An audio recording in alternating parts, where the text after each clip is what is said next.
सुहानी रात को शिफ्ट के लिए घर से हॉस्पिटल निकल रही थी, तभी उसके मोबाइल की घंटी बजी। स्क्रीन पर हॉस्पिटल लिखा देख सुहानी ने 2 मिनट रुक, बात करना ही ठीक समझा।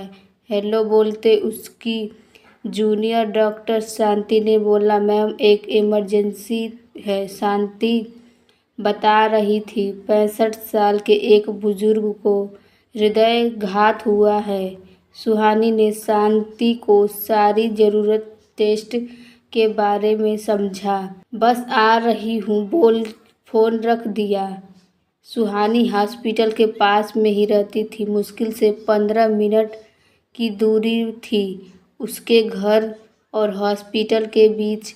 पार्किंग में स्कूटी खड़ी कर वो सीधा इमरजेंसी वार्ड की तरफ चल पड़ी, जहां शांति सारी केस हिस्ट्री के साथ उसकी प्रतीक्षा कर रही थी।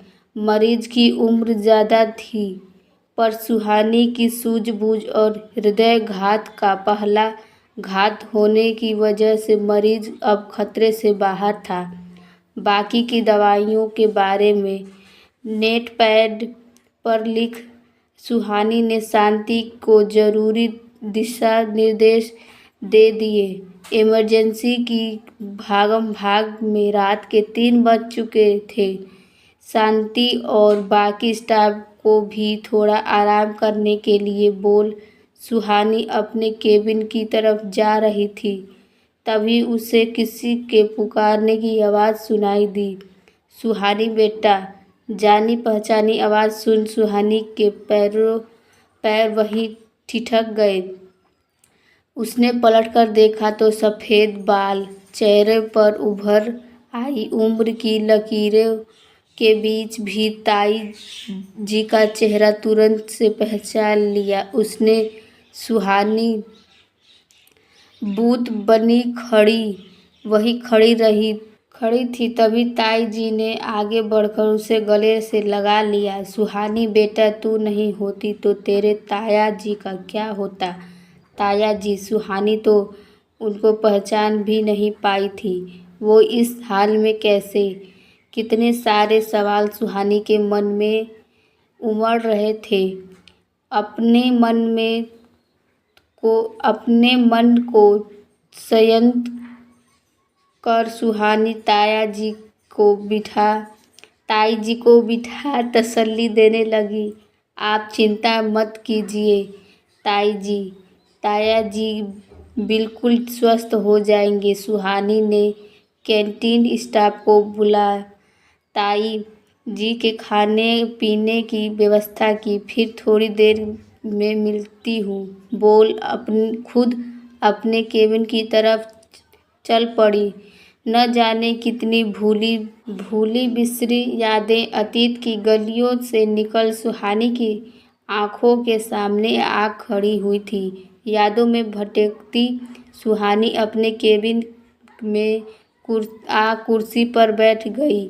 काम की थकान और भूली बिसरी यादें उसके मन को बोझिल किए जा रही थी।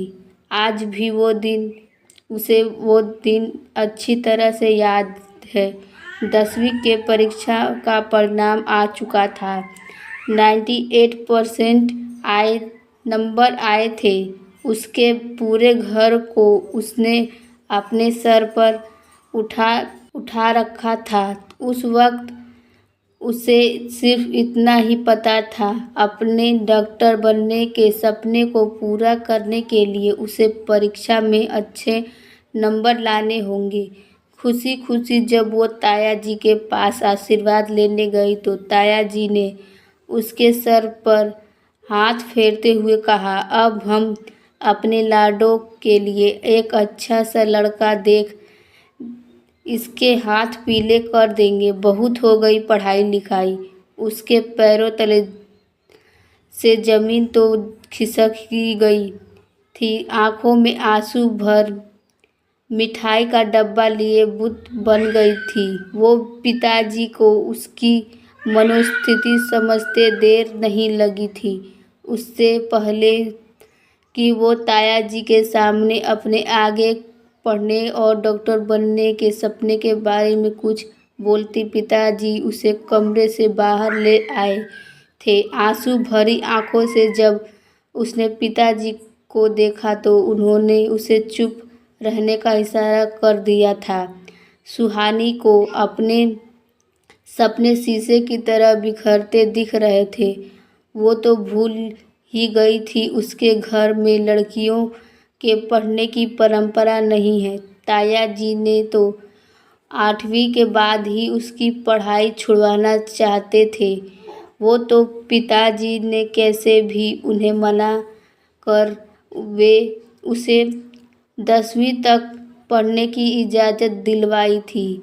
उसका मन बैठा जा रहा था, तो क्या उसके सपने अधूरे रह जाएंगे। सुहानी को बाहर के कमरे से पिताजी और ताया जी की ज़ोर से बात करने की आवाज़ें सुनाई देने लगी थी।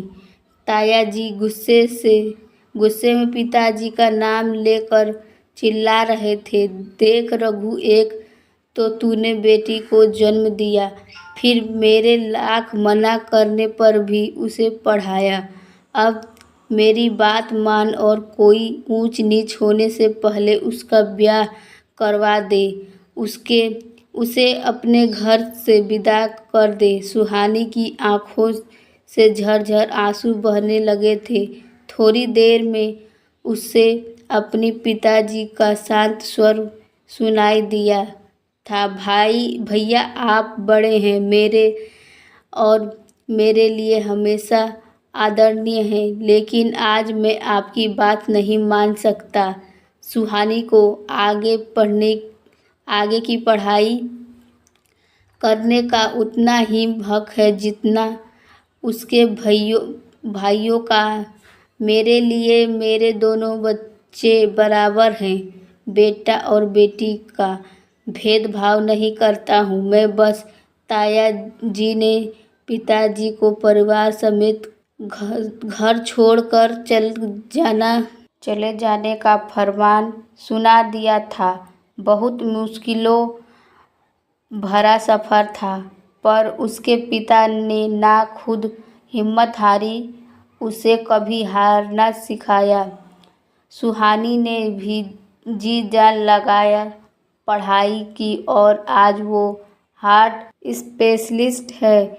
आज अचानक ताई जी को सामने देखकर सारी बीती बातें ताज़ा हो गई थी। घर से बाहर निकल ताया जी ने फिर कभी उसकी सुध नहीं ली थी। उसकी नज़र में उसके पिता गुनहगार थे। उनके सुहानी अपनी भूली बिसरी यादों में खोई थी। तभी उसकी जूनियर डॉक्टर शांति उसके लिए कॉफ़ी का मग ले केबिन में आ गई।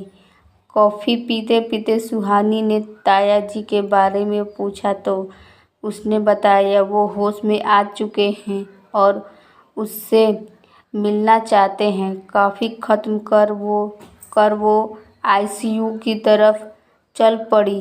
ताया जी तो उसे देखते पहचान गए थे। सुहानी ने हाथ जोड़कर उन्हें प्रणाम किया और अपने काम में लग गई। तभी ताया जी उसे अपने पास बुलाया। आँखों में भर गए आंसू बिना कुछ कहे सुहानी से उसके मन की सारी बात बयां कर रहे थे। अस्पष्ट शब्दों में वो बोलने लगे, बेटा हो सके तो मुझे माफ़ कर देना, सुहानी ने बताया। सुहानी ने ताया जी का हाथ पकड़ लिया। ताया जी बड़े तो सिर्फ आशीर्वाद देते अच्छे लगते हैं। आप जल्दी पूरी तरह से ठीक हो जाएंगे। सारे जांच खत्म कर सुहानी बेकिंग केबिन से बाहर निकल आई। अंदर ताया जी और ताई दोनों की आंखें नम थी। जिस बच्ची के लिए उनके मन में कभी स्नेह नहीं था, आज उसकी वजह से उनकी जान बच पाई थी। मन ही मन वो निश्चय कर चुके थे, हॉस्पिटल से डिस्चार्ज होते सबसे पहले वो अपने छोटे भाई रघु से माफ़ मांगेंगे। आज उनकी आंखों से पुरानी परंपरा के नाम पर पट्टी चढ़ी खुल चुकी थी। जो बेटियां जो प्यार, सम्मान और अपने सपने पूरे करने का अधिकार होता